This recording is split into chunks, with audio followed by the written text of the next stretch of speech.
We're at Jeffrey's Grocery, where they have a lobster spaghetti that's a creative take on a whole lobster without any of the work.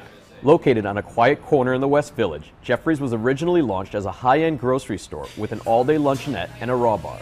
A year ago, the owners realized the concept wasn't working. They closed the shop for 38 hours, retooled the space, and added a full menu that's cooked entirely using induction burners.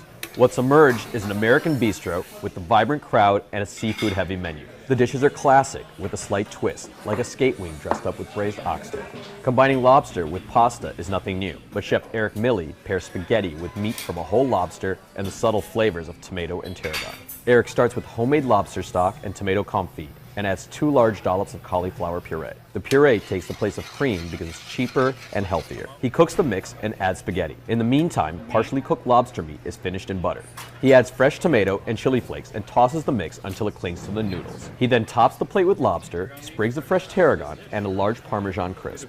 Each bite is comforting, with sweet buttery lobster complemented by occasional punches of robust tomatoes and hints of refreshing tarragon. Ask for it shared, and Eric will send it out on 2 plates. It's a good way to cap a meal for 2 that starts with smooth chicken liver mousse and a side of spicy greens. Just make sure to find space for one of those entertaining cocktails, like the whiskey-heavy good stuff.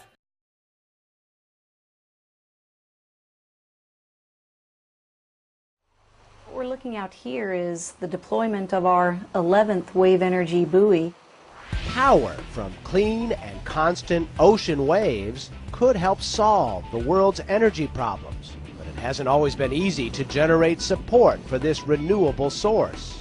In 1998, when I was writing these white papers and proposals, people were saying, you know, she's crazy. We're not going to be able to harness energy from the ocean. It's just too harsh of an environment.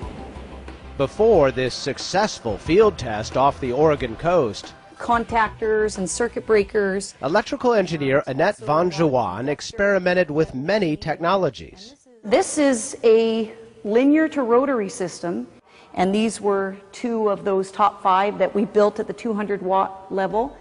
With support from the National Science Foundation, Van Juan developed many wave energy devices. This design has few moving parts. You have this magnet assembly heaving up and down in the waves, creating this changing magnetic field, and a direct conversion of that linear heaving motion of the wave into electrical energy. In the lab, they can mimic the harsh ocean environment. They're also designing systems to minimize harm to marine mammals.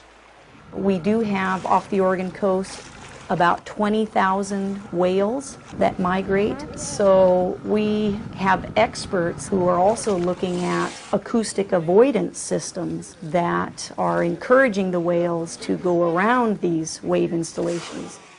Experts say wave energy might one day supply up to 6% of U.S. energy needs. Wave power is available 80 to 90% of the time, twice that of wind or solar.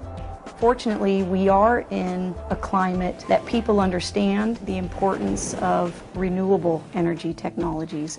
So clean ocean energy may be the wave of the future.